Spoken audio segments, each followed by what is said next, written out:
여러분, 6억짜리 예비 동서가 들어온다는 말에 평범한 맏며느리인 저를 대놓고 무시하던 시어머니. 과연 그 결말은 어떻게 됐을까요? 지금부터 제가 겪은 이 기막힌 이야기를 전부 들려드릴게요. 지난주 토요일 점심이었어요. 시어머니는 온 가족을 친척들 모임에 꼭 가야 한다며 끌고 가셨죠. 곧 결혼할 시동생의 좋은 소식을 미리 축하해야 한다는 거였어요. 저는 3년째 메고 다니는 낡은 캔버스 가방을 맨 채 남편 박서준의 뒤를 따라 친척 집에 들어섰습니다. 들어서자마자 시어머니의 우렁찬 목소리가 들려왔어요. 다들 앉아봐. 내가 엄청난 소식을 알려줄게. 친척들이 웅성거리며 모여들자 시어머니는 주머니에서 사진 한 장을 꺼내 보였습니다. 시동생과 한 아가씨가 함께 찍은 사진이었죠. 흰색 원피스를 입은 아가씨는 목에 다이아몬드 목걸이를 하고 있었는데 참 단아해 보였습니다. 시어머니는 사진을 높이 쳐들었고 햇빛에 반사된 가짜 금팔찌가 눈을 부시게 했습니다. 우리 서진이 약혼녀 이메린이야. 임성그룹 회장 따님이라고. 집안이 회사를 운영해.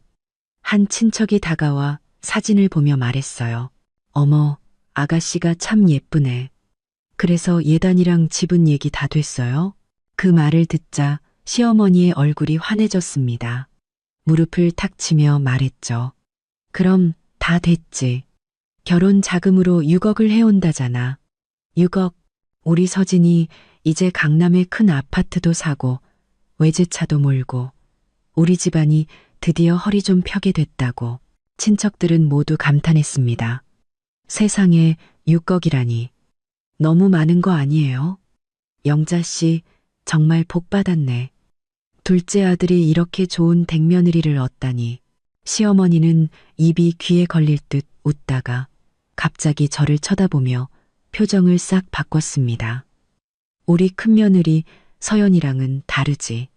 착해 보이긴 하는데 집안이 평범해서 집에 도움이 하나도 안 되잖아. 저기 저 낡은 가방 좀 봐.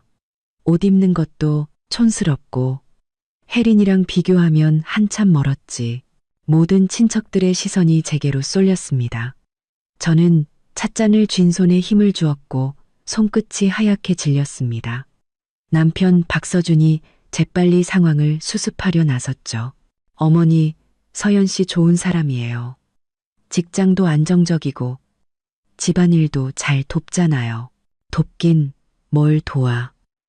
시어머니가 남편의 말을 끊고는 눈을 흘겼습니다. 걔 한 달 월급이 200만 원인데 우리 서진이 신발 한 켤레 값도 안 돼. 우리 아들이 순에 빠져서 쟤랑 결혼해 준 거지. 저는 고개를 숙인 채 아무 말도 하지 않았습니다. 대신 주머니 속에 있는 소형 녹음기의 스위치를 조용히 켰죠. 예전에 친구 민준이가 혹시 모르니 가지고 다니라며 준 건데 정말 유용하게 쓰일 줄이야. 옆에 있던 시누이 박서연도 거들었습니다. 맞아요. 새언니는 과일도 맨날 싼 것만 사와요. 저번에 제가 수입 체리 먹고 싶다고 했더니 비싸다고 안 사주더라고요. 진짜 짠순이에요. 친척 중 누구도 제 편을 들어주지 않고 다들 맞장구를 쳤습니다. 시어머니는 며느리는 역시 집안을 봐야 해.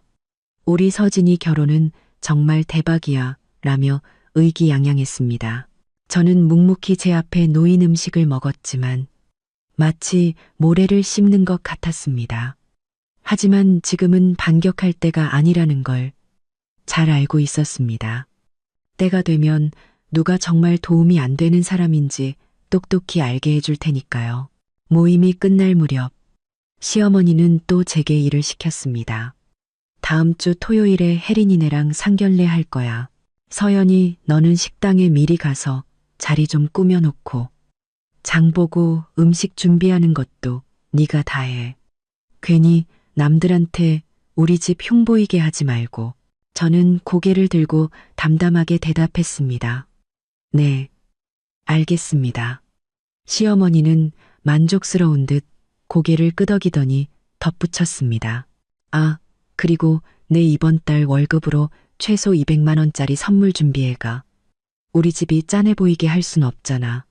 저는 여전히 고개를 끄덕였습니다. 네, 남편이 제 팔을 살짝 끌며 속삭였습니다. 당신 월급이 200만 원인데 그걸 다 선물 사는 데 쓰면 이번 달은 어떻게 살아? 저는 그를 보며 희미하게 웃었습니다. 괜찮아. 모아둔 돈 좀 있어. 사실 저는 이 200만 원이 시작에 불과하다는 걸 알고 있었습니다. 이 모든 증거를 잘 모아뒀다가 나중에 한꺼번에 되돌려줄 생각이었죠. 친척 집에서 돌아오는 차 안에서 시어머니는 시동생 박서진에게 계속 잔소리를 했습니다. 다음 주 상견례 때 잘해야 한다. 평소처럼 건들거리지 말고. 혜린이는 재벌집 딸이야. 너한테 시집 오는 걸 복으로 알아야 해. 서진은 이어폰을 낀 채 건성으로 대답했습니다. 알았어요, 엄마. 잘해서 6억 원 빨리 받도록 할게요. 시어머니는 그를 흘겨보며 말했습니다. 돈만 생각하지 말고 혜린이랑 관계부터 잘 다져. 돈은 어차피 내 거가 될 테니. 저는 조수석에 앉아 대화에 끼어들지 않고 조용히 핸드폰을 꺼내 김 비서에게 메시지를 보냈습니다. 다음 주 토요일 점심 수라간 제일 큰 룸으로 예약 가능한지 확인해 주세요. 김 비서의 답장은 빨랐습니다. 네, 대표님. 바로 확인하고 예약 후에 연락드리겠습니다. 집에 돌아오자마자 시어머니는 저를 부엌으로 끌고 갔습니다. 벽에 붙은 쇼핑 리스트를 가리키며 말했죠. 이거 봐. 상견례 때 준비할 음식이야. 총 20가지. 생선, 새우, 전복까지. 너 내일 새벽 4시에 새벽 시장에 가서 싱싱한 걸로 사와. 저는 빽빽하게 적힌 목록과 전복은 완도산, 새우는 살아있는 걸로라는 메모를 보며 속으로 비웃었습니다. 상견례를 무슨 호텔 뷔페처럼 차리면서 준비는 전부 저 혼자에게 떠넘기는군요. 제가 일부러 물었습니다. 어머니, 새벽 4시에 시장이 문을 여나요? 시어머니는 식탁을 탁 치며 소리쳤습니다. 왜 안 열어? 저번에 네 시아버지랑 가봤어. 일찍 가야 제일 좋은 걸로 고를 수 있다고. 저는 고개를 끄덕였습니다. 네. 그럼 내일 알람 맞춰 놓을게요. 시어머니는 서랍에서 색이 바른 앞치마를 꺼내 제게 던졌습니다. 이거 가져가. 요리할 때 옷 더럽히지 말고. 상견례 때는 깨끗한 옷으로 갈아입어야 하니까. 아, 그리고 상견례 날에는 네 그 제일 낡은 회색 재킷 입어. 너무 잘 입어서 혜린이 기죽이면 안 되니까. 저는 보풀이 잔뜩 일어난 앞치마를 받아들고 말했습니다. 네, 어머님 말씀대로 할게요. 그때 남편 서준이 제 월급 카드를 들고 들어왔습니다. 어머니가 이번 달 월급으로 선물 사라고 하셔서 카드 가져왔어. 저는 카드를 건네받으며 씁쓸함을 느꼈습니다. 결혼할 때 그가 먼저 제게 맡기며 이제부터 집안 돈은 당신이 관리해라고 했던 카드였습니다. 그런데 이제는 시어머니가 제 돈을 강요하는 도구가 되어버렸네요. 서준 씨, 저는 그를 바라보며 말했습니다. 제 월급을 전부 선물 사는 데 쓰면 이번 달 우리 집 월세랑 공과금은 어떡하죠? 박서준은 머뭇거리며 말했습니다. 친구한테 일단 좀 빌리고 다음 달에 내 월급 나오면 갚으면 안 될까? 저는 아무 말 없이 부엌을 나왔습니다. 그에게 이치를 따져봤자 소용없었습니다. 그는 언제나 자기 엄마 편이었으니까요. 방으로 돌아와 저는 소형 녹음기를 꺼냈습니다. 방금 시어머니가 새벽 장보기, 낡은 옷 입기, 월급으로 선물 사기를 강요했던 대화를 핸드폰으로 옮겼습니다. 그리고 김 비서가 보낸 룸 예약 확인 메시지도 캡처해서 저장했죠. 그러고는 김 비서에게 전화를 걸었습니다. 김 비서님, 다음 주 토요일 상견례에 임진혁 대표님도 오실 수 있도록 말씀 좀 전해주시겠어요? 협력건으로 드릴 말씀이 있다고 전해주세요. 김 비서는 잠시 놀란 듯 했지만 곧 상황을 파악하고 대답했습니다. 대표님, 혹시 임 대표님께 신분을 밝히시려는 겁니까? 아니요, 아직은요. 그냥 평소처럼 참석해 달라고만 하세요. 나머지는 제가 알아서 할게요.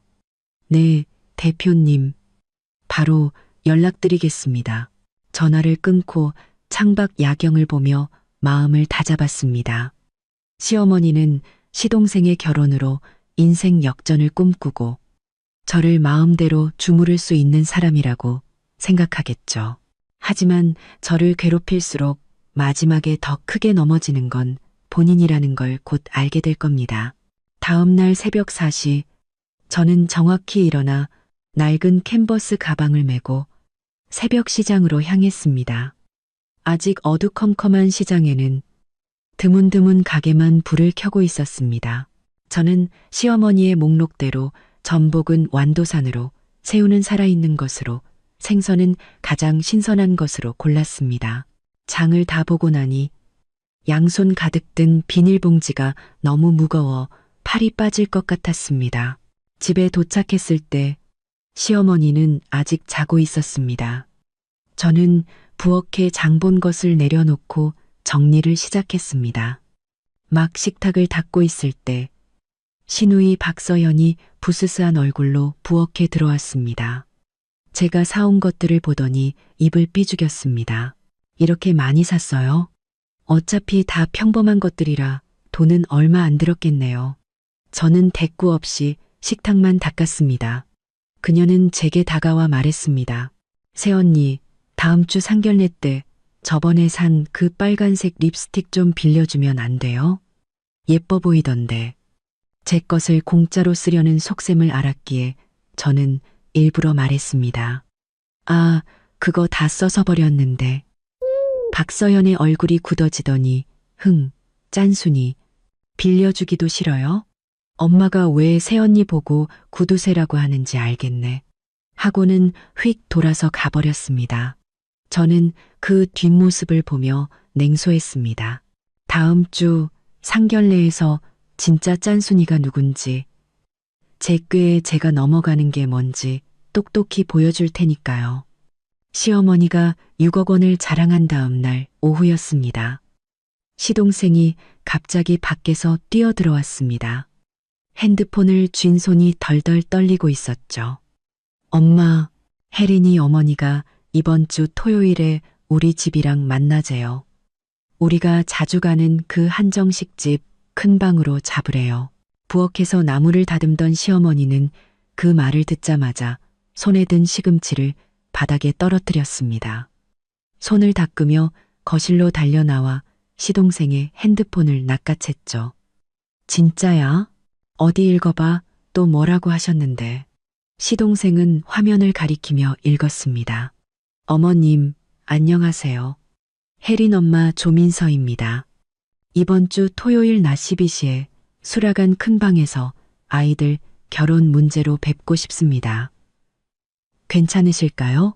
문자를 다 읽은 시어머니는 흥분해서 어쩔 줄 몰라 하며 거실을 뱅뱅 돌았습니다. 손목에 가짜 금팔찌가 요란한 소리를 냈죠. 괜찮고 말고. 너무 괜찮지. 우리 집안이 드디어 신분 상승할 기회야. 그녀는 갑자기 멈춰 서더니 눈을 동그랗게 뜨고 시동생의 팔을 붙잡았습니다. 너, 얼른 가서 네 제일 비싼 양복 꺼내서 반듯하게 다려놔. 미용실 가서 머리도 좀 하고. 괜히 초라해 보이면 안 돼. 시동생이 고개를 끄덕이며 방으로 가려 하자 시어머니가 다시 불러 세웠습니다. 잠깐, 혜린이한테 전해서 그쪽 어머니도 좀 격식 있게 차려입고 오시라고 해. 우리가 기세에서 밀릴 순 없잖아. 시동생은 알았어요 라고 대답하고는 방으로 쏜살같이 달려갔습니다. 시어머니는 소파에 앉아 친척들 단체 채팅방에 메시지를 보내기 시작했습니다. 여러분, 좋은 소식, 이번 주 토요일에 서진이네 사돈될 분들을 만납니다. 상대는 엄청난 부잣집이에요. 우리 집 좋은 날이 곧 올 겁니다. 얼마 지나지 않아 채팅방은 축하 메시지로 폭발했습니다. 축하드려요, 사부인. 그날 멋지게 하고 가셔야겠네요. 시어머니는 메시지를 보며 입이 귀에 걸렸습니다. 저는 방에서 막 세탁한 옷을 들고 나와 베란다에 널려고 했습니다. 저를 본 시어머니가 벌떡 일어나 제 앞으로 다가와 위아래로 훑어보았습니다. 너도 토요일에 같이 갈 거니까 우리 집안 망신시키지 마. 저는 고개를 끄덕이고 말없이 베란다로 향했습니다. 시어머니는 제 뒤를 따라오며 명령조로 말했습니다. 그날 너는 그물 빠진 파란색 재킷이랑 회색 바지 입어. 내 새 옷 입고 와서 혜린이보다 돋보이면 곤란하니까. 옷을 널던 제 손이 잠시 멈칫했습니다. 기분이 상했지만 저는 침착하게 물었습니다. 왜 낡은 옷을 입어야 하나요? 네가 뭘 알아? 시어머니는 눈을 흘겼습니다. 혜린이는 부잣집 딸이라 분명히 화려하게 입고 올 거야.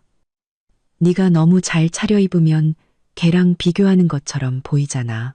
그리고 네 집안 형편도 평범한데 너무 좋은 옷 입는 것도 네 스타일에 안 맞아. 괜히 있는 척하는 것처럼 보일까봐. 그러지. 저는 속으로 비웃으며 겉으로는 반박하지 않았습니다. 알겠습니다. 그날 낡은 옷 입고 갈게요. 시어머니는 만족스럽게 고개를 끄덕이며 덧붙였습니다. 그리고 식사할 때는 말 많이 하지 말고 사람들한테 차나 따라줘. 나무 토막처럼 앉아있지 말고 예의 없어 보이잖아. 저는 네라고 대답하고 옷을 다 널고 방으로 돌아왔습니다. 저녁 식사 시간에 시누이가 돌아왔습니다. 그녀가 자리에 앉자마자 시어머니는 상견례 얘기를 꺼냈습니다. 서현아, 토요일에 너도 같이 가. 혜린이랑 얘기 많이 하고 친하게 지내. 그래야 나중에 우리 집에 어려운 일 생겼을 때 부탁이라도 하지. 시누이는 눈을 빛내며 고개를 끄덕였습니다. 네, 엄마, 알았어요. 그날 새로 산 핑크색 원피스 입고 가서 혜린이랑 친해질게요. 시어머니는 그녀를 흘겨보며 말했습니다. 무슨 핑크색 원피스야. 너도 새언니처럼 낡은 옷 입어. 혜린이보다 튀면 안 된다고. 알았어? 시누이는 입을 삐죽이며 마지못해 대답했습니다. 알았어요. 남편은 옆에서 조용히 밥만 먹고 있었습니다. 제가 그를 쳐다보자 그는 마치 제가 낡은 옷 얘기를 꺼낼까봐 두렵다는 듯이 고개를 푹 숙였습니다. 저는 그가 시어머니의 요구가 불합리하다는 걸 알면서도 반박하지 못하고 거북이처럼 숨기만 한다는 걸 잘 알고 있었습니다. 식사를 마치고 방으로 돌아와 옷을 정리했습니다. 시어머니가 말한 파란색 재킷과 회색 바지를 꺼내 침대 위에 놓았습니다. 사실 어머니가 사주신 새 옷이 많았지만 제 신분을 숨기기 위해 한 번도 입지 않았습니다. 이번에 시어머니가 낡은 옷을 입으라고 하니 오히려 잘 됐다고 생각했습니다. 괜히 또 있는 척 한다고 잔소리 들을 일은 없을 테니까요. 서랍에서 녹음기를 꺼내 재생 버튼을 눌렀습니다. 아내는 이전에 시어머니가 저를 하녀처럼 부리고 선물 살 돈을 강요했던 대화가 고스란히 담겨 있었습니다.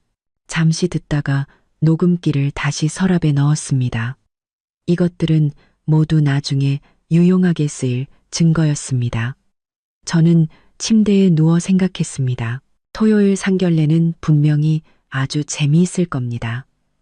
시어머니가 사돈 앞에서 어떤 가식을 떨지 정말 기대되는군요. 금요일 아침 저는 회사에 휴가를 내고 집에서 상견례에 가져갈 물건들을 챙기는 것을 돕기로 했습니다. 시어머니는 아침 일찍부터 일어나 거실을 서성였습니다. 시동생에게는 양복을 다시 한번 확인하라고 하고 시누이에게는 머리를 단정하게 묶으라고 지시했죠. 입으로는 계속 절대 실수하면 안 돼. 이건 우리 서진이 인생이 걸린 문제야 라고 중얼거렸습니다. 저는 소파에 앉아 걸레로 테이블을 닦으며 시어머니의 동태를 살폈습니다. 잠시 후 시어머니가 부엌으로 들어가자 저는 그 틈을 타 핸드폰을 들고 베란다로 나가 김 비서에게 전화를 걸었습니다. 김 비서는 저희 그룹의 비서실장으로 평소 제 개인적인 일들을 처리해주곤 했습니다. 전화는 금방 연결되었고 김 비서의 차분한 목소리가 들려왔습니다. 아가씨, 무슨 일이십니까? 김 비서님, 드릴 말씀이 있어요. 저는 시어머니에게 들릴까봐 목소리를 낮췄습니다. 이번 주 토요일 낮 12시에 수락한 한정식집 큰 방에서 상견례가 있어요. 제 시동생 결혼 문제인데 상대는 임성그룹의 임진혁 대표님 댁입니다. 아시겠지만 저희 그룹과 임성그룹은 10년 넘게 협력해온 좋은 관계죠. 김 비서는 잠시 놀란 듯 했지만 이내 침착하게 대답했습니다. 네, 임 대표님은 잘 알고 있습니다. 제가 무엇을 도와드리면 되겠습니까? 임 대표님께 연락해서 토요일 상견례에 대해 말씀드리고 꼭 시간 맞춰와 달라고 전해주세요. 그리고 제 신부는 아직 밝히지 말아 달라고 우연히 마주친 것처럼 해달라고 부탁해 주세요. 그쪽 집안 태도를 좀 보고 싶어서요. 김 비서는 즉시 대답했습니다. 문제 없습니다. 아가씨, 30분 내로 임 대표님께 연락드리고 확인 후 다시 연락드리겠습니다. 신부는 절대 노출하지 않겠습니다. 좋아요. 그리고 선물도 하나 준비해 주세요. 너무 비싼 건 말고요. 저희 호텔에서 자체 제작하는 차로 부탁해요. 포장은 눈에 띄지 않게 간단하게 해주시고요. 제가 임 대표님 부부께 드릴 겁니다. 알겠습니다. 잠시 후 댁 근처 편의점에 맡겨놓겠습니다. 시간 되실 때 찾아가시면 됩니다.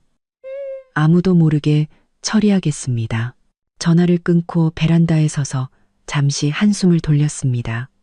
임진혁 대표님은 의리 있는 분이라 10년간의 협력 관계를 생각해서라도 제 부탁을 들어주실 겁니다.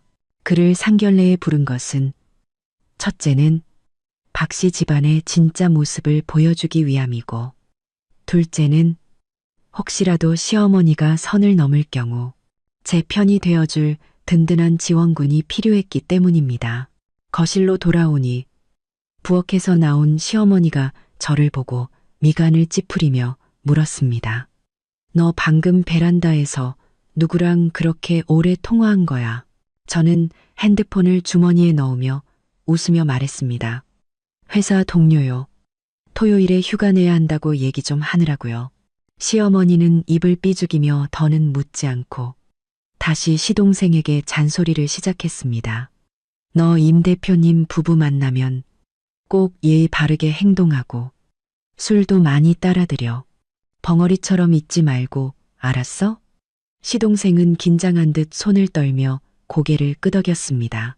점심 식사 때 김 비서에게서 메시지가 왔습니다. 아가씨, 임 대표님과 통화했습니다. 토요일에 시간 맞춰 오시겠다고 합니다. 아가씨 신부는 비밀로 해주시기로 했고요. 차는 말씀하신 편의점에 맡겨두었습니다. 저는 고마워요라고 답장을 보내고 핸드폰을 무음으로 바꿨습니다. 식사 후 저는 시어머니에게 잠시 나갔다 오겠다고 말했습니다. 시어머니는 비싼 거 사지 말고 빨리 돌아와서 상견례 준비 도와라고 신신당부했습니다. 저는 내라고 대답하고 집을 나섰습니다. 편의점에 들러 김 비서가 맡겨둔 차를 찾았습니다. 포장은 평범한 종이 상자로 되어 있어 전혀 비싸 보이지 않았습니다. 저는 만족스럽게 고개를 끄덕이고 마트에 들러 상견례에 가져갈 과일도 좀 샀습니다. 집에 돌아오니 시어머니와 시누이가 거실에서 휴지를 접고 있었습니다. 제 손에 들린 것을 보고 시어머니가 물었습니다. 뭘 사온 거야? 과일 좀 샀어요. 내일 상견례 때 다 같이 먹으려고요. 그리고 이건 회사에서 복지로 나온 차인데 임 대표님 부부 맛보시라고 가져가려고요. 시어머니는 차십 상자를 이리저리 살펴보더니 입을 삐죽였습니다. 이 차 별로 안 비싸 보이는데 이런 걸 선물로 드려도 괜찮겠어? 너무 없어 보이는 거 아니야? 저는 웃으며 말했습니다. 이거 저희 회사에서 직접 만든 차라. 포장은 간단해도 맛은 아주 좋아요. 임 대표님 부부께서 차를 좋아하시면 분명 만족하실 거예요. 그리고 우리 집이 그렇게 부자도 아닌데 너무 비싼 선물을 드리면 오히려 부담스러워 하실 수 있잖아요. 시어머니는 제 말이 일리가 있다고 생각했는지 차십 상자를 옆에 내려놓았습니다. 그래, 그럼 그거 가져가. 대신 회사에서 받은 거라고는 하지 마. 네가 특별히 산 거라고 해. 저는 네라고 대답하고 부엌으로 들어갔습니다. 잠들기 전 저는 김 비서에게 다시 한번 메시지를 보내 내일 임 대표님과 함께 올 것인지 확인했습니다. 김 비서는 걱정 마십시오. 임 대표님과 함께 가겠습니다. 아가씨 눈치껏 행동하겠습니다. 라고 답장을 보내왔습니다. 저는 핸드폰을 내려놓고 침대에 누웠습니다. 내일 상견례는 분명히 아주 흥미진진할 겁니다. 시어머니의 달콤한 꿈이 깨질 시간도 얼마 남지 않았네요. 토요일 아침 10시 시어머니는 가족들을 재촉하기 시작했습니다. 본인은 새로 산 화려한 블라우스에 가짜 진주 브로치를 달고 가짜 금팔찌는 반짝반짝 광을 냈습니다. 거울 앞에서 세 바퀴나 돌며 사돈댁이 우리를 무시하게 해선 안 되라고 중얼거렸습니다. 시동생은 빳빳하게 다린 양복을 입었지만 넥타이는 삐뚤어져 있었고 시어머니는 그걸 바로잡아주며 정신 좀 차려. 재벌집 사돈 만나는 자리인데 꼴이 그게 뭐니? 라고 잔소리를 했습니다. 신우이는 물 빠진 청바지 재킷을 입고 혜린이가 선물한 가방만 만지작거렸고 남편은 핸드폰을 쥔 채 안절부절 못하며 엄마, 이따가 제가 무슨 말을 해야 하죠? 라고 계속 물었습니다. 저는 차와 과일이 든 봉투를 들고 그들 뒤를 따랐습니다. 옷은 여전히 그 낡은 파란색 재킷이었죠. 시어머니는 몇 걸음 걷다가 뒤돌아 저를 확인하며 제가 혹시라도 다른 옷을 입지 않았는지 감시했습니다. 원래 약속은 12시였지만 시어머니는 일부러 늑장을 부렸습니다. 사돈댁이 우리를 좀 기다리게 해야 우리가 더 귀해 보이지. 결국 식당에 도착했을 때는 12시 반이었습니다. 큰 룸에 들어서자 혜린이와 그녀의 부모님이 테이블에 앉아 있었습니다. 혜린 어머니는 우아한 원피스를 입고 차를 마시고 있었고 아버지는 짙은 색 양복을 입어 중후한 분위기를 풍겼습니다. 우리를 보자 혜린 어머니가 웃으며 일어났습니다. 어머님, 오셨어요. 어서 앉으세요. 하지만 시어머니는 바로 앉지 않고 팔짱을 낀 채 룸을 훑어보더니 다가온 직원에게 미간을 찌푸리며 말했습니다. 여기는 방이 왜 이렇게 작아요?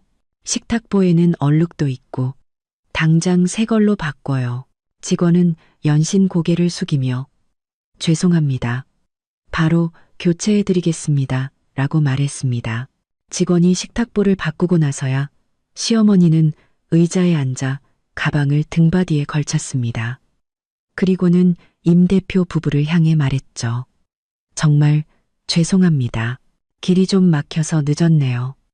우리 서진이가 오늘 아침 일찍부터 일어나서 준비하느라 혹시라도 안 좋은 인상을 드릴까봐 걱정을 많이 했답니다.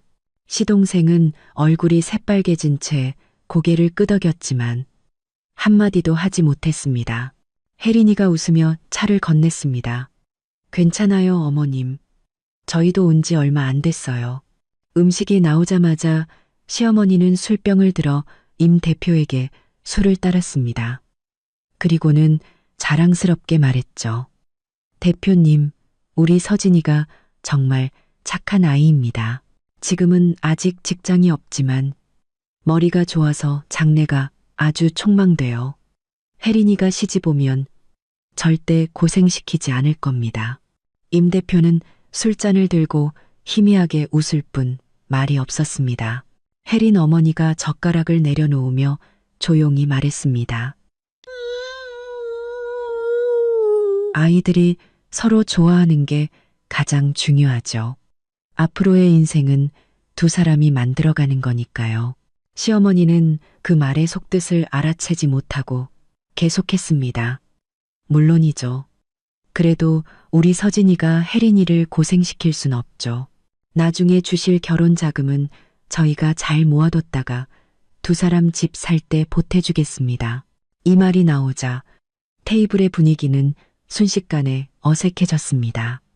혜린이의 얼굴이 살짝 붉어졌고 고개를 숙였죠. 저는 구석에 앉아 조용히 사람들에게 차를 따랐습니다. 곁눈질로 보니 신우이는 혜린이가 옆에 둔 가방을 몰래 만져보다가 화들짝 손을 떼었고 남편은 시어머니에게 그만하라는 눈치를 계속 보냈습니다. 하지만 시어머니는 아랑곳하지 않고 임 대표에게 서진이를 회사에 취직시켜 달라는 이야기까지 꺼내고 있었습니다. 바로 그때 룸문이 열리고 김 비서가 들어왔습니다. 그리고 그의 뒤에는 임 대표가 서 있었습니다. 아니, 방금 전까지 테이블에 앉아있던 사람과 똑같이 생긴 사람이었습니다. 저는 잠시 멍하니 있다가 깨달았습니다. 테이블에 앉아있던 사람은 임 대표의 동생이었던 겁니다. 예전에 김 비서가 임 대표님이 가끔 동생에게 손님 접대를 맡긴다고 했던 말이 떠올랐습니다. 진짜 임진혁 대표가 들어와 룸 안을 훑어보더니 제게 시선이 닿자 잠시 멈칫했습니다. 시어머니는 그를 알아보지 못하고 직원인 줄 알았는지 손을 휘휘 저으며 말했습니다. 우리는 음식 다 시켰어요. 더 필요 없으니 나가봐요. 김 비서가 재빨리 나서서 웃으며 말했습니다.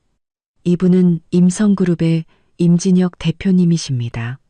저희 이서연 아가씨께 인사드리러 오셨습니다. 시어머니의 손이 허공에서 멈췄고 얼굴의 미소도 굳어졌습니다. 임 대표님은 여기 계시잖아요? 임 대표는 시어머니를 무시하고 제게로 곧장 걸어왔습니다. 그의 뒤에 선 김 비서는 제게 몰래 눈짓을 보냈죠. 저는 상황을 파악하고 여전히 모르는 척 차 주전자를 들고 있었습니다. 하지만 제가 입을 열기도 전에 임 대표가 허리를 살짝 숙여 두 손으로 명함을 건넸습니다. 그의 목소리는 아주 공손했죠. 아가씨, 어쩐 일이십니까? 오늘 여기 오시는 줄 알았더라면 제가 30분은 먼저 와서 기다렸어야 했는데 이렇게 기다리시게 해서 정말 죄송합니다. 아가씨? 시어머니의 목소리가 한 톤 높아졌습니다. 손에 들고 있던 찻잔이 쨍소리를 내며 테이블 위로 떨어졌고 찬물이 사방으로 튀었습니다. 임 대표님, 사람 잘못 보신 거 아니에요? 얘는 그냥 우리 집 큰며느리예요. 집안도 평범하고 그냥 회사 다니는 애라고요. 무슨 아가씨예요? 임 대표는 허리를 펴고 시어머니를 한번 쳐다본 뒤 다시 저를 향해 웃으며 말했습니다. 아가씨, 농담도 잘하시네요. 아가씨 댁 유성그룹이 저희 임성그룹과 10년 넘게 협력해왔고 매년 거래액만 수백억 원인데 제가 어떻게 못 알아볼 수 있겠습니까?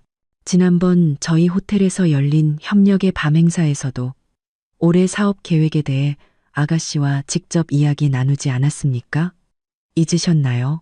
그의 말이 끝나자 룸안은 찬물을 끼얹은 듯 조용해졌습니다. 친척들은 모두 눈을 동그랗게 뜨고 저를 쳐다봤습니다. 신우이는 입을 떡 벌린 채 손에 든 젓가락이 바닥에 떨어지는 것도 몰랐습니다.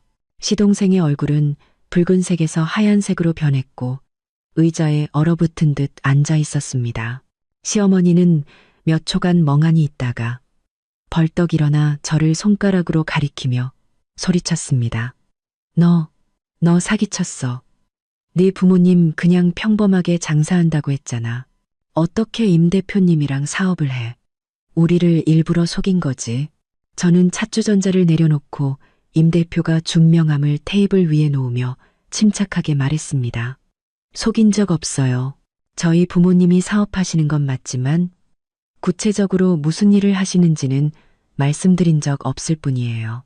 임 대표님이 말씀하신 협력건은 저희 집안의 사업일 뿐, 저 개인과는 상관없습니다. 상관이 없다니요. 임 대표가 말을 받았습니다. 그는 시어머니를 보며 말했죠. 어머님 잘 모르시는군요. 이서연 아가씨는 유성그룹의 유일한 상속인입니다. 저희 임성그룹이 지금의 위치에 오를 수 있었던 것도 절반은 유성그룹의 지원 덕분입니다. 지난번에 아가씨께서 평범한 삶을 경험해보고 싶다고 하셨는데 여기서 이렇게 뵙게 될 줄은 몰랐습니다. 유성그룹이요? 옆에 있던 친척 한 분이 소리쳤습니다. 전국에 수십 개 체인 호텔을 두고 IT 사업까지 하는 그 유성그룹 말이에요? 임 대표가 고개를 끄덕이자 친척들은 순식간에 술렁이기 시작했습니다. 시어머니는 다리에 힘이 풀려 주저앉을 뻔한 것을 옆에 있던 시동생이 겨우 부축했습니다. 그녀는 저를 가리키며 떨리는 목소리로 말했습니다.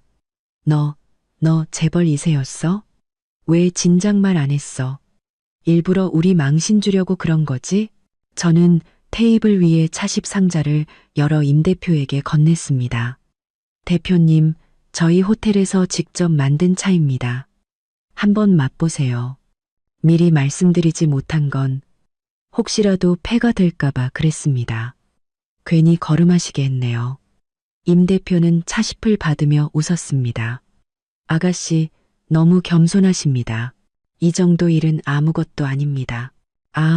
아까 어머님께서 서진군을 저희 회사에 취직시켜달라고 하시던데 아가씨께서 말씀하신다면야 그 정도는 얼마든지 도와드릴 수 있습니다. 다만 처음부터 현장에서 실무를 배우며 시작해야 합니다. 시어머니는 원래 무언가 더 말하려다가 그 말을 듣고 입을 꾹 다물었습니다. 그녀는 임 대표가 예단 액수를 생각해서라도 시동생에게 편한 관리직을 줄 거라고 기대했겠지만 현장부터 시작해야 한다는 말에 얼굴이 굳어버렸습니다. 그제야 상황을 파악한 혜린이 어머니가 저와 임 대표를 번갈아 보며 웃었습니다.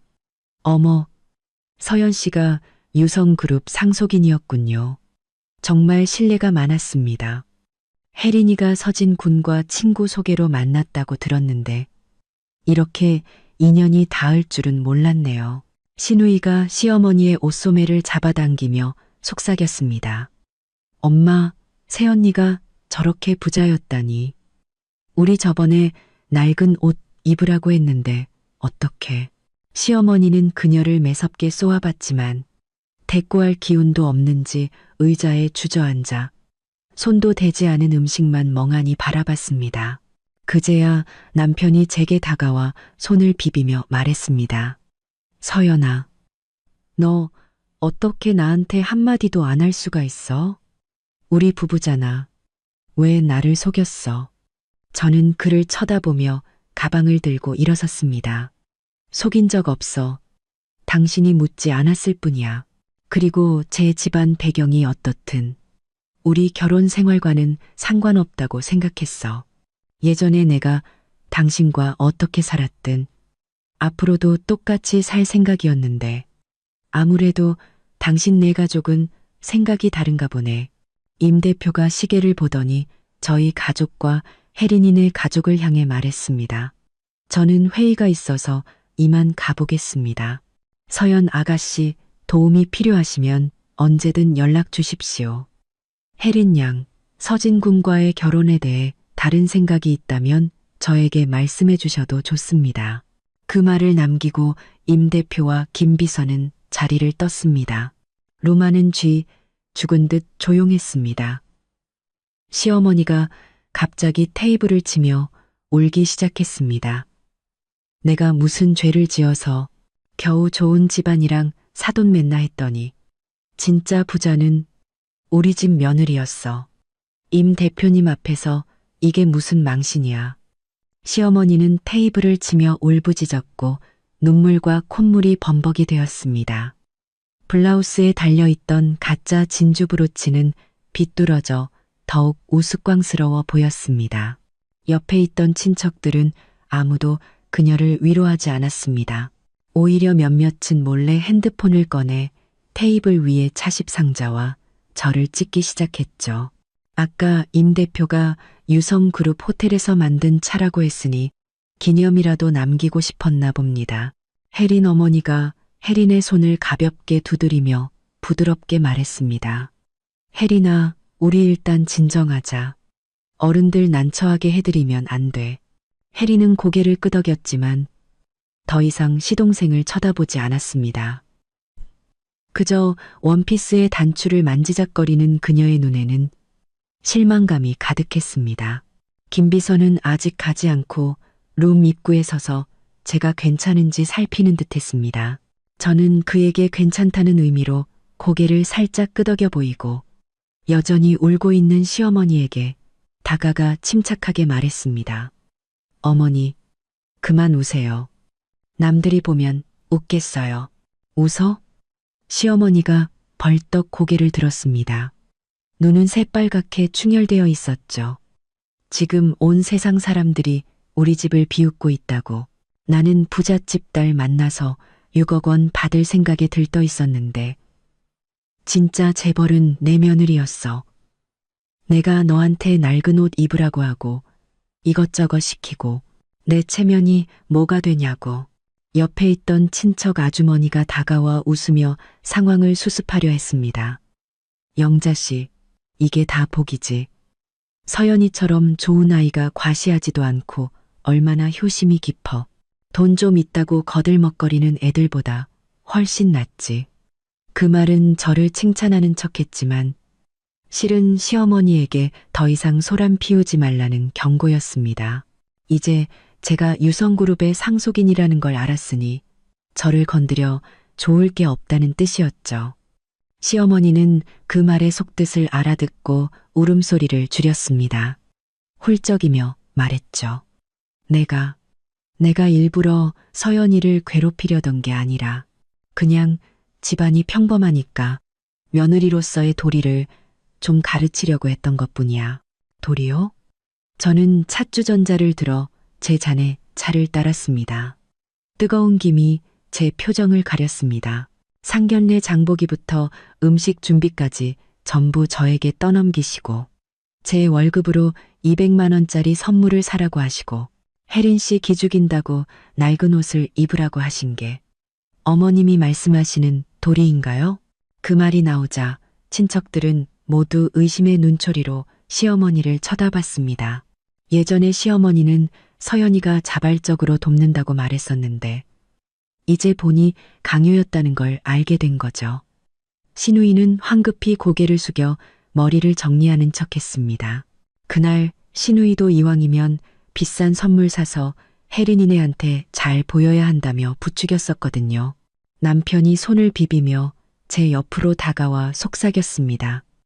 서연아, 엄마가 잠시 정신이 없으셨나 봐. 너무 마음에 담아두지 마. 당신 임 대표님이랑 친하니까. 서진이 그 회사에 취직 좀 시켜주면 안 될까? 현장직이라도 괜찮아. 일단 시작하는 게 중요하니까. 저는 차를 내려놓고 그를 쳐다봤습니다. 상견례 내내 제 편 한번 들어주지 않더니 이제 제 배경을 알고 나니 부탁할 생각이 드나 보군요. 어머니가 저한테 낡은 옷 입으라고 하고 돈 쓰라고 강요하실 때 당신은 왜 가만히 있었죠? 서진 씨 취업은 본인이 직접 이력서 내고 알아보라고 하세요. 임 대표님 회사는 능력 보고 사람 뽑지 관계로 뽑지 않아요. 남편은 제 말에 얼굴이 새빨개져서 아무 말도 못하고 물러섰습니다. 남편이 실패하자 시어머니가 직접 다가와 제게 반찬을 집어주려 했습니다. 서연아, 내가 잘못했다. 이 반찬 네가 좋아하는 거니까 많이 먹어. 우리 서진이도 딱하잖니. 이번 한 번만 좀 도와줘. 앞으로 내가 너한테 정말 잘할게. 저는 의자를 옆으로 살짝 빼 그녀의 젓가락을 피했습니다. 서진 씨 일보다는 당장 그 결혼 문제부터 신경 쓰시는 게 어때요? 아까 임 대표님이 아이들 일은 스스로 결정하게 둬야 한다고 하셨잖아요. 이 말은 시어머니의 아픈 곳을 찔렀습니다. 그녀의 손이 허공에서 멈췄고 젓가락이 테이블 위로 떨어졌습니다. 결혼. 혜린이네가 이 일 때문에 결혼을 무르진 않겠지? 그럼 그 6억 원은? 엄마, 시동생이 드디어 입을 열었습니다. 그의 목소리는 다급했죠. 제발 그 돈 얘기 좀 그만하세요. 혜린이는 그런 사람 아니에요. 하지만 그의 목소리에는 자신감이 없었고 시선은 계속 혜린이를 향해 있었습니다. 그녀가 한마디 거들어주길 바라는 눈치였죠. 하지만 혜린은 그를 쳐다보지도 않고 자기 어머니에게 속삭였습니다. 엄마, 저 집은 너무 돈만 밝히는 것 같아요. 처음부터 결혼 자금 얘기만 하고 이제는 관계로 취직하려고 하고 목소리는 작았지만 테이블에 있는 사람들에게는 충분히 들렸습니다. 혜린 어머니는 고개를 끄덕였지만 얼굴은 눈에 띄게 굳어졌습니다. 어느 부모가 딸을 돈만 아는 집에 시집 보내고 싶을까요? 그때 신우이가 갑자기 제게 다가와 팔을 잡으며 아양을 떨었습니다. 새언니네 호텔이 그 전국 체인 아란 호텔 맞죠? 저번에 친구랑 가봤는데 서비스가 정말 좋더라고요. 근데 좀 비싸서 저 회원카드 하나만 만들어주면 안 돼요? 다음에 가면 할인 좀 받게. 저는 그녀의 손을 가볍게 뿌리치며 차갑게 말했습니다. 호텔 회원카드는 실명 등록제이고 VIP 고객에게만 발급돼. 가고 싶으면 인터넷으로 직접 예약해. 신우이의 얼굴이 순식간에 굳어졌습니다. 예전에는 거실에 둔 제 마스크팩도 몰래 훔쳐 쓰더니 이제 제가 부자인 걸 알고 나니 대놓고 혜택을 요구하는군요. 그렇게 쉬운 일은 없죠. 그때 김 비서가 다가와 제게 작게 말했습니다. 아가씨, 임 대표님께서 아래에서 기다리고 계십니다. 검토하실 협력 서류가 있다고 하십니다. 그는 일부러 협력 서류라는 말을 크게 해서 제가 임 대표와 단순한 지인 관계가 아니라 중요한 사업 파트너라는 것을 모두에게 알렸습니다. 시어머니는 협력 서류라는 말에 눈이 번쩍 뜨였습니다. 울음을 뚝 그치고 벌떡 일어나 말했죠. 서연아, 임 대표님이랑 사업 얘기해야 한다며. 얼른 가봐. 중요한 일인데 늦으면 안 되지. 서진이 일은 나중에 얘기하자. 그녀는 그렇게 말하며 제 가방을 들어주려고 했습니다. 그 아첨하는 모습은 방금 전 테이블을 치며 울던 사람과 동일인이라고 믿기 어려울 정도였습니다. 저는 그녀의 손길을 피하며 가방을 직접 들었습니다. 예전에는 이 가방을 3년이나 썼다고 버리라고 하더니 이제는 명품 가방이라도 되는 듯 대하는군요. 괜찮아요. 제가 들게요. 저는 그렇게 말하고 혜린이네 가족을 향해 말했습니다. 어머님, 혜린 씨, 오늘 소란스럽게 해서 정말 죄송합니다. 혜린 어머니가 웃으며 고개를 저었습니다. 아니에요. 젊은 사람들이 살다 보면 이런 일도 있는 거죠. 잘 해결하면 됩니다. 그녀의 말은 시어머니 가족이 벌인 소동을 꼬집는 듯 했습니다. 혜린도 애써 웃어 보였지만 더 이상 시동생을 쳐다보지 않고 어머니 뒤를 따라 가방을 챙겼습니다. 먼저 자리를 뜨려는 것 같았죠. 그들이 가려는 것을 본 시어머니는 다급해져서 쫓아갔습니다. 혜린아, 좀 더 앉아 있다가. 아직 음식도 많이 남았는데 너희 결혼 문제 우리 다시 얘기 좀 하자. 혜린 어머니가 멈춰서서 돌아봤습니다. 그녀의 목소리는 평온했지만 단호한 거리가 느껴졌죠. 어머님, 결혼 문제는 저희가 집에 돌아가서 다시 상의해 봐야겠습니다. 혜린이는 아직 어리고 그렇게 서두르고 싶어 하지 않네요. 그 말을 남기고 그녀는 혜린의 손을 잡고 인사도 없이 나가버렸습니다. 시어머니는 그들의 뒷모습을 보며 그 자리에 얼어붙었습니다. 친척들도 하나둘씩 일어나 인사를 하고 자리를 떴습니다. 떠나기 전에는 모두 제게 다가와 서연 씨, 앞으로 자주 연락해요. 서연 씨네 호텔, 다음에 가면 꼭 할인해줘요라고 말하며 시어머니는 거들떠보지도 않았습니다. 곧 룸 안에는 저희 가족 4사람만 남았습니다. 신우이는 의자에 앉아 혜린이가 앉았던 자리를 만지작거리며 중얼거렸습니다. 새언니가 저렇게 부자인 줄 알았으면 마스크팩 훔쳐 쓰지 말걸. 남편은 여전히 손을 비비며 제게 다가왔습니다. 서연아, 혜린이네가 화난 것 같은데 당신이 임 대표님께 말씀 좀 드려서 설득 좀 해달라고 하면 안 될까? 서진이가 혜린이랑 결혼 못하면 앞으로 어떻게? 저는 그를 보며 실소가 터져 나왔습니다. 서진 씨를 걱정해요? 그럼 저는요? 어머니가 저한테 낡은 옷 입으라고 하고 하녀처럼 부릴 때 당신은 왜 제 편을 들어주지 않았죠? 이제 와서 부탁이라니. 늦었어요. 시어머니가 그제야 정신을 차리고 제 손을 덥석 잡았습니다. 가짜 금팔찌가 제 손목을 아프게 찔렀죠. 서연아, 내가 다 잘못했다. 앞으로 내가 너한테 정말 잘할게. 시키는 건 뭐든지 할게. 우리 서진이 이번 한 번만 도와줘. 응? 저는 그녀의 손을 뿌리치고 가방을 들고 일어섰습니다. 저는 이만 가보겠습니다. 서진 씨 일은 두 분이서 알아서 해결하세요. 다시는 저 찾아오지 마시고요. 그 말을 남기고 룸 밖으로 향했습니다.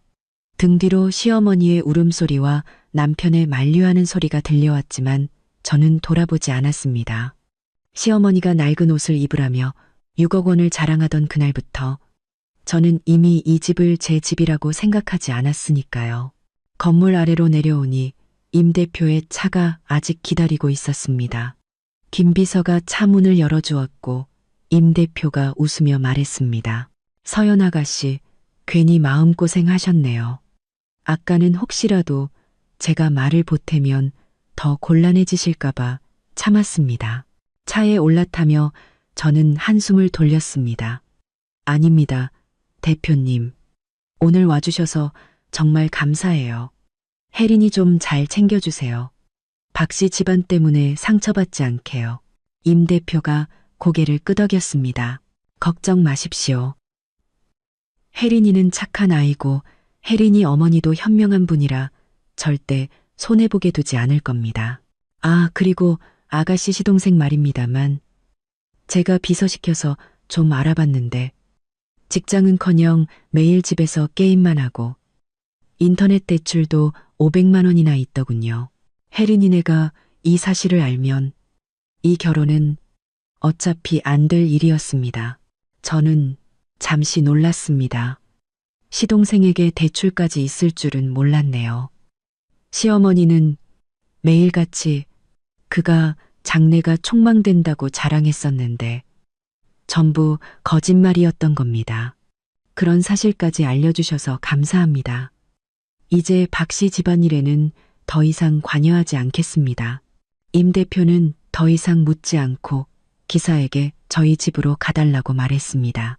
집으로 돌아오는 길, 저는 창밖 가로등을 보며 마음이 아주 평온해지는 것을 느꼈습니다. 처음에는 박씨 집안의 체면을 조금은 세워줘야 하나 고민했지만 이제 보니 그럴 필요가 전혀 없었습니다. 그들은 돈밖에 모르는 사람들이었고 제가 더 마음 약하게 굴었다면 저만 더 상처받았을 겁니다. 집에 도착하자마자 저는 그 낡은 파란색 재킷을 쓰레기통에 버렸습니다. 그리고 시어머니가 사라고 강요했던 200만 원짜리 닭이 세트도 창고 깊숙이 넣어버렸습니다.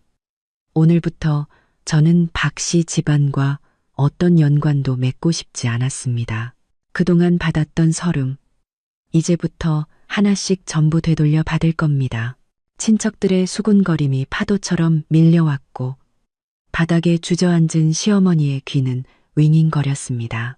주변 사람들의 동정, 조롱, 그리고 짜증 섞인 시선이 마치 수십 대의 따귀처럼 그녀의 뺨을 후려치는 것 같았습니다. 그녀는 갑자기 고개를 번쩍 들고 충혈된 눈으로 저를 노려봤습니다. 바닥을 긁어대는 손톱 밑에는 음식물과 먼지가 가득 끼어 있었죠.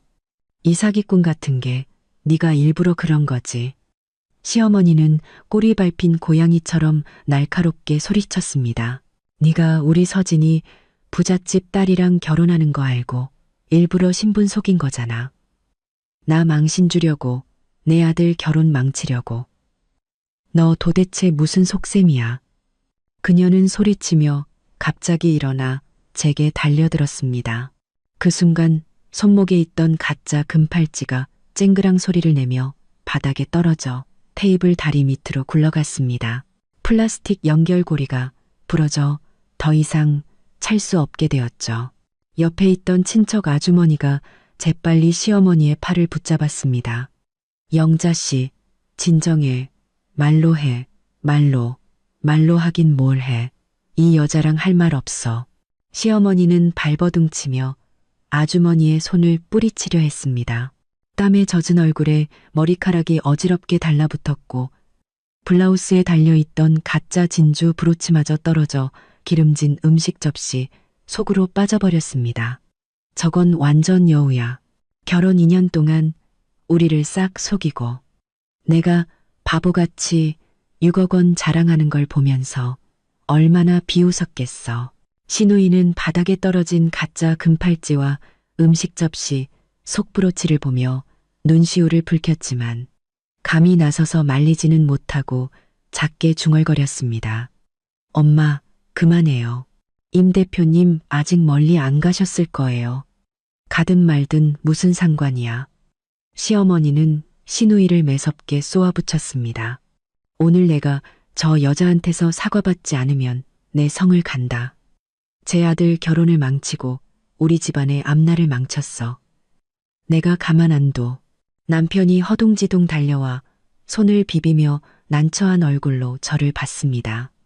서연아, 당신이 엄마한테 그냥 잘못했다고. 우리가 부담스러워할까봐 일부러 숨겼다고 한마디만 해주면 안 될까? 엄마 연세도 많으셔서 충격받으시면 안 되잖아. 저는 남편의 비겁한 모습에 속으로 비웃으며 그를 무시하고 바닥에 떨어진 가짜 금팔찌를 주워 시어머니 앞에 내밀었습니다. 어머님, 팔찌 떨어지셨어요. 그리고 저는 신분을 속인 적 없습니다. 결혼할 때 분명히 부모님께서 사업하신다고 말씀드렸어요. 어머님께서 구체적으로 묻지 않으셨을 뿐인데 왜 제 탓을 하시죠? 아직도 발뺌이야? 시어머니는 제 손에 들린 팔찌를 쳐서 바닥에 떨어뜨렸습니다. 네가 진작에 네 집안이 부자라고 말했으면 내가 서진이더러 그 이메린한테 빌붙으라고 했겠어? 너한테 낡은 옷 입고 허드레실이나 하라고 했겠냐고. 넌 그냥 날 갖고 논 거야. 제가 뭘 갖고 놀았다는 거죠. 저는 똑바로 서서 차분하지만 힘있는 목소리로 말했습니다. 상견례 음식 준비를 전부 저에게 맡기셨을 때 저는 다 했습니다. 제 월급으로 비싼 선물을 사라고 하셨을 때도 저는 샀습니다. 낡은 옷을 입으라고 하셨을 때도 저는 입었습니다. 제가 저희 집안에 대해 한마디도 하지 않은 건 결혼은 두 사람의 감정이 중요하지 집안 배경이 중요하다고 생각하지 않았기 때문입니다. 하지만 어머님은요, 처음부터 6억 원만 생각하셨잖아요. 제가 아니었더라도 과연 혜린 씨 집안에서 어머님 댁을 마음에 들어 했을까요? 제 말은 마치 따귀처럼 시어머니의 얼굴에 내리꽂혔습니다. 그녀는 잠시 멍하니 있다가 더 크게 울부짖기 시작했습니다. 몰라, 몰라. 다 내 탓이야.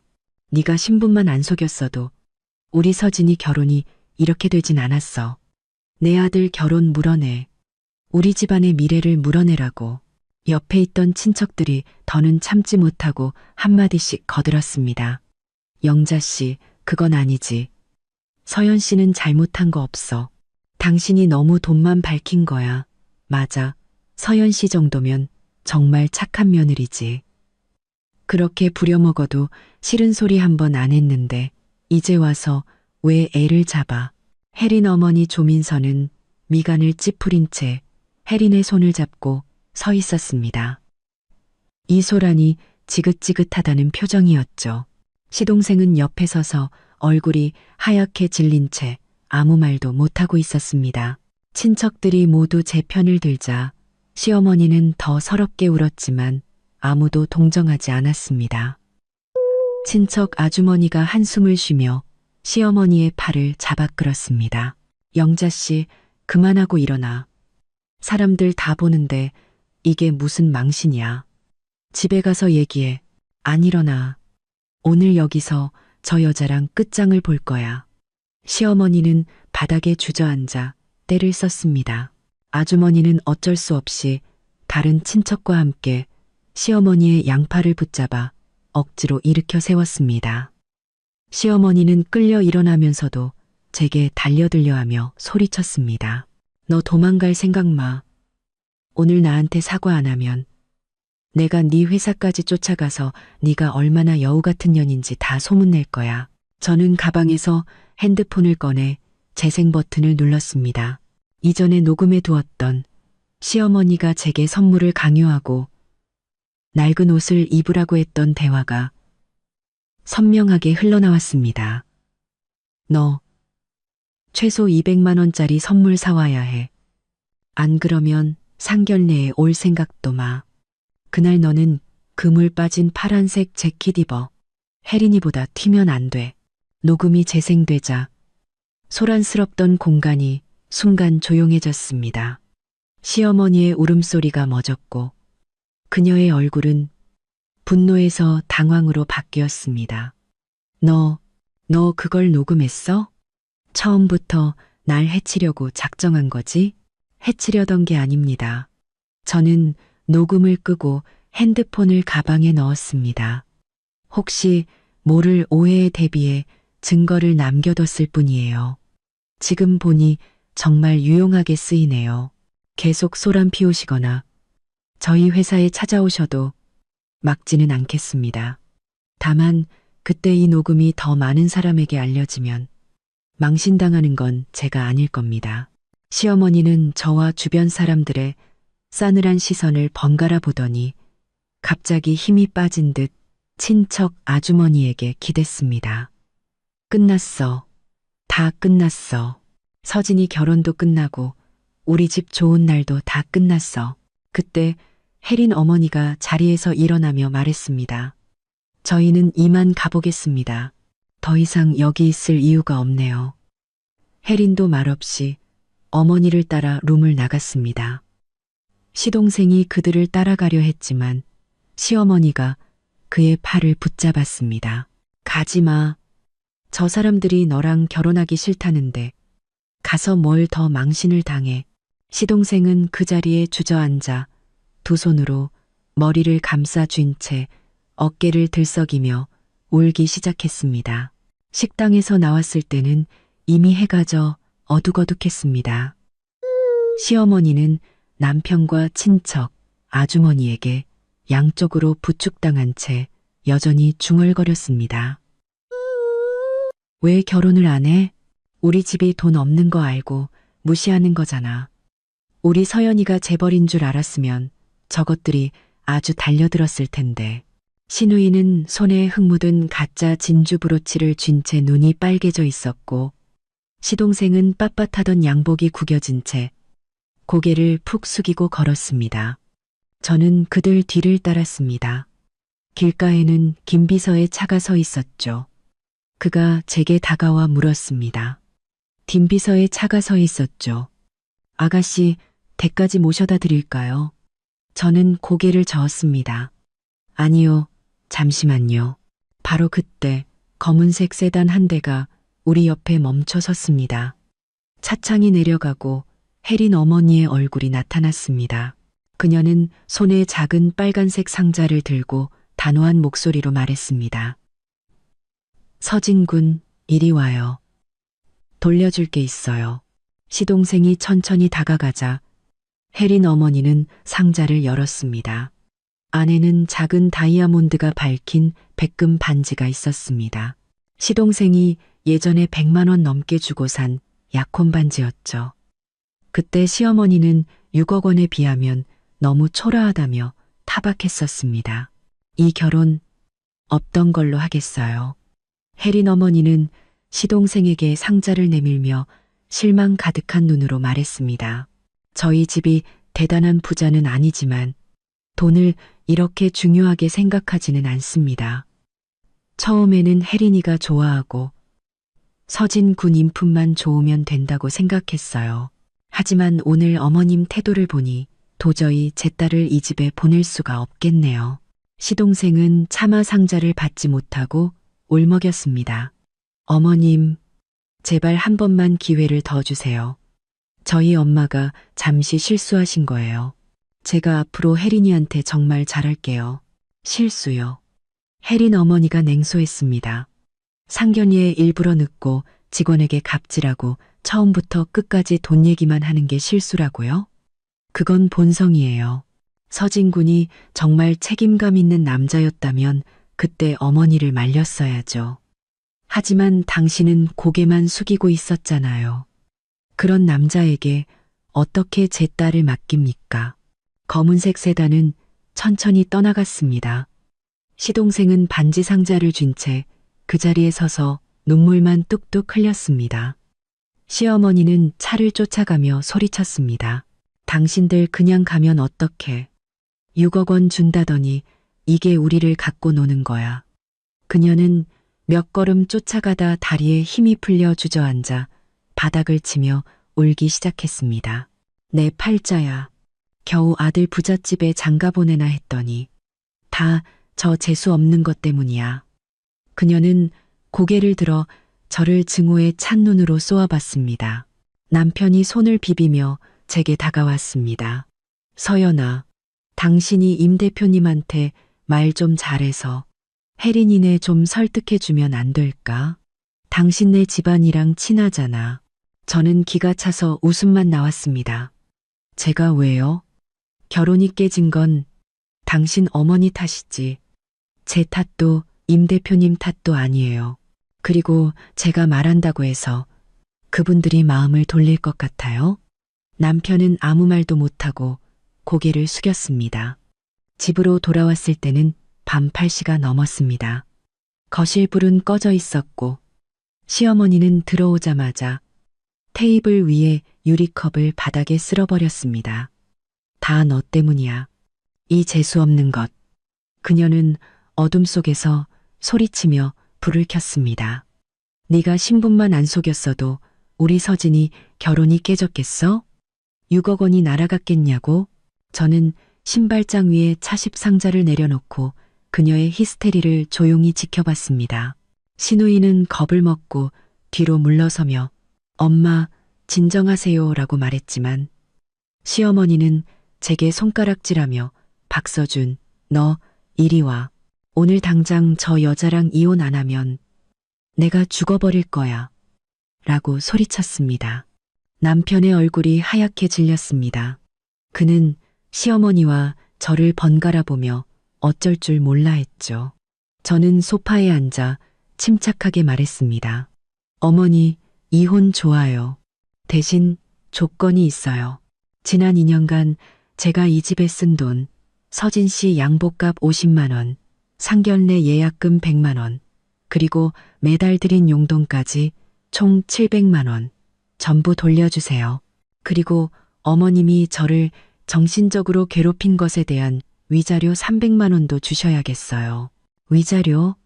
네가 감히 나한테 위자료를 달라고 해. 시어머니는 기가 막힌다는 듯 웃다가 울음을 터뜨렸습니다.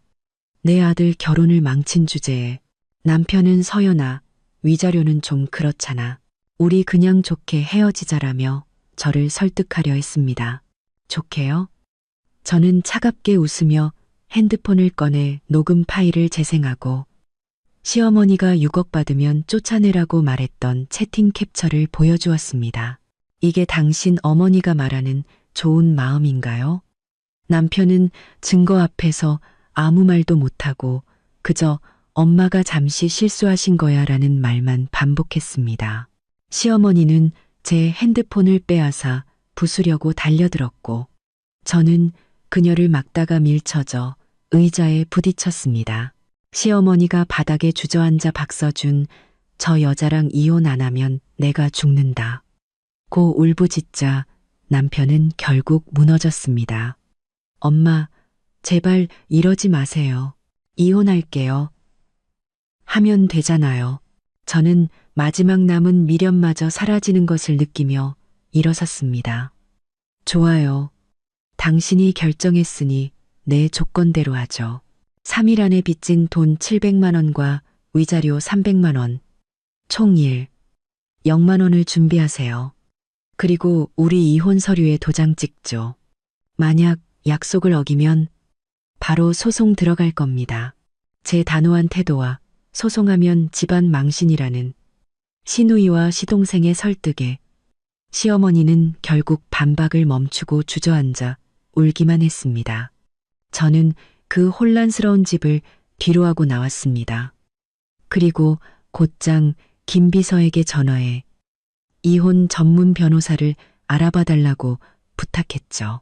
끔찍했던 2년간의 결혼 생활이 드디어 끝을 향해 가고 있었습니다. 3일 후 약속 장소인 카페에 남편이 나타났습니다. 그는 초췌한 얼굴로 그 돈, 지금은 다 못 모았어. 조금만 더 시간을 주면 안 될까? 라고 말했습니다. 제가 지출 내역서를 내밀자 그는 항목을 하나하나 읽으며 손을 떨었습니다. 그때 시어머니가 들이닥쳐 그 내역서를 갈기갈기 찢어버렸습니다. 변호사를 사? 돈 한 푼도 못 줘. 네 회사 가서 다 소문낼 거야. 저는 침착하게 찢어진 조각들을 모으며 말했습니다. 소용없어요. 원본은 변호사에게 있으니까. 회사에 오시면 동료들 앞에서 어머님 녹음 파일 틀어드리죠. 뭐. 시어머니는 분에 못 이겨 제 가방을 뺏으려다 넘어졌고 가방에서 떨어진 약 봉투와 신경쇠약 진단서가 드러났습니다. 바로 그때 정장을 입은 변호사님이 나타났습니다. 안녕하십니까? 이서연 씨의 변호를 맡은 주 변호사입니다. 합의가 어려우시면 지금 바로 법원에 소장을 제출하겠습니다. 변호사의 등장과 법적 절차에 대한 설명에 시어머니의 기세는 완전히 꺾였습니다. 결국 그들은 위자료를 300만 원에서 100만 원으로 깎는 조건으로 2주 안에 총 800만 원을 갚고 이혼에 합의한다는 추가 합의서에 서명했습니다. 약속한 날 시어머니와 남편은 돈을 다 모으지 못한 채 구청 앞에 나타났습니다. 200만 원이 부족한데 이혼부터 하고 다음 주에 갚으면 안 될까? 저는 단호하게 거절했고 시어머니는 또 바닥에 주저앉아 울기 시작했습니다. 결국 그들은 다시 발길을 돌렸고 주 변호사는 그날 바로 법원에 소장을 제출했습니다.